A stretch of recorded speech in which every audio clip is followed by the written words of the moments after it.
Big boss season 7 Malayalam ഇന്ന് September 8 live അപ്ഡേറ്റിലേക്ക് സ്വാഗതം. ഈ ഒരു വീഡിയോയിൽ ഞാൻ പറയാൻ പോകുന്നത് നമ്മുടെ കോമണർ ആയിട്ടുള്ള അനീഷിനെ പറ്റിയിട്ടാണ് കേട്ടോ. ബിഗ് ബോസ് വീട്ടിൽ കയറി വെറും ഒരു കോമണർ ആയിട്ടുള്ള ഒരു മനുഷ്യൻ ഇത്രയധികം ഇമ്പാക്ട് അല്ലെങ്കിൽ ഇത്രയധികം പ്രേക്ഷക ശ്രദ്ധ നേടിയിട്ടുണ്ടെങ്കിൽ അത് അയാളുടെ വിജയം എന്ന് വേണം പറയാനായിട്ട്. ആക്ച്വലി ബിഗ് ബോസ് വീട്ടിൽ കയറിയപ്പോൾ തന്നെ ആളൊരു സ്ട്രാറ്റജി വെച്ചിട്ടാണ് കയറിയത്. ആരുടെ? നമ്മുടെ മുൻ സീസണിലുണ്ടായിരുന്ന മിസ്റ്റർ രജത് കുമാർ സാറിൻ്റെ ആളുടെ ഒരു സ്ട്രാറ്റജിയാണ് അനീഷ് ഇവിടെ പിന്തുടരാൻ നോക്കിയേട്ടോ. സാധാരണ രീതിയിൽ എല്ലാവരും ചേർന്ന് ഒറ്റപ്പെടുത്തി അപ്പോൾ പ്രേക്ഷകരുടെ ഒരു സിമ്പതിയും കാര്യങ്ങളൊക്കെ കിട്ടും. അപ്പോൾ അത് വെച്ചിട്ട് പിടിച്ചു കയറാമെന്നുള്ള സ്ട്രാറ്റജിയാണ് നമ്മുടെ അനീഷ് ഇവിടെ കൊണ്ടുവരാൻ നോക്കിയത്. പക്ഷേ ലാലേട്ടൻ വന്നൊരു എപ്പിസോഡിൽ അത് 4 ആക്കി മടക്കി കയ്യിൽ അങ്ങോട്ട് കൊടുത്തു. അതിനുശേഷം അനീഷായിട്ട് തന്നെയാണ് അവിടെ കളിക്കാൻ നോക്കിയിട്ടുള്ളത്. അങ്ങനെയാണ് എനിക്ക് തോന്നിയിട്ടുള്ളത്. ആവശ്യമുള്ളിടത്ത് പ്രതികരിക്കുകയും ആവശ്യമില്ലാത്തടത്ത് വായ അടച്ചിരിക്കണേയും ഒരു അനീഷിനെയാണ് നമുക്ക് കാണാൻ പറ്റിയത് കേട്ടോ.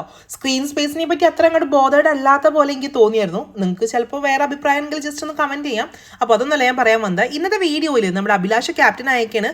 അഭിലാഷ് ക്യാപ്റ്റൻസി വന്നതിന് ശേഷം നമ്മുടെ ഓരോരോ ടീമിനെ ഉണ്ടാക്കിക്കൊണ്ടിരിക്കാം. അപ്പോൾ അന്നേരം നമ്മുടെ അനീഷ് ഈ തവണയും വെസൽ ടീമിലേക്കാണ് പോയിട്ടുള്ളത്.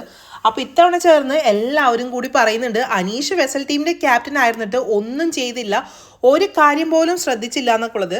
പക്ഷേ ആ ഒരു വീക്കിലെ ലൈവ് കണ്ടിട്ടുള്ളവർക്ക് അറിയാൻ പറ്റും അനീഷ് ഒരുപാട് നേരമാണ് പാത്രം കഴുകാൻ വേണ്ടി അടുക്കളയിൽ തന്നെ അങ്ങനെ നിന്നിരുന്നത്.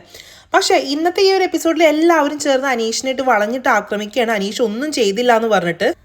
പക്ഷെ ആ ഒരു വീക്കിലെ ലൈവ് കണ്ടിട്ടുള്ളവർക്ക് അറിയാൻ പറ്റും അനീഷ് അവിടെ പണി എടുത്തിട്ടുണ്ടോ ഇല്ലയോ എന്നുള്ളത്. ക്യാപ്റ്റൻ ആയിരിക്കും തന്നെ അനീഷ് അവിടെ ആവശ്യത്തിൽ കൂടുതൽ എഫേർട്ട് ഇട്ടിട്ടുണ്ട്.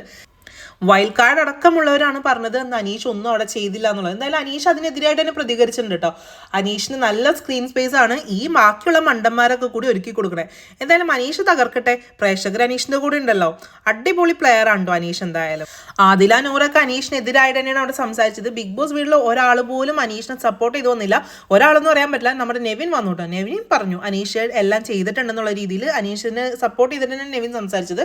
എന്തായാലും നെവിൻ ഒഴികെ ബാക്കി ബിഗ് ബോസ് വീട്ടിൽ ഒരാൾ പോലും അനീഷിനെ സപ്പോർട്ട് ചെയ്ത് സംസാരിച്ചില്ല കേട്ടോ.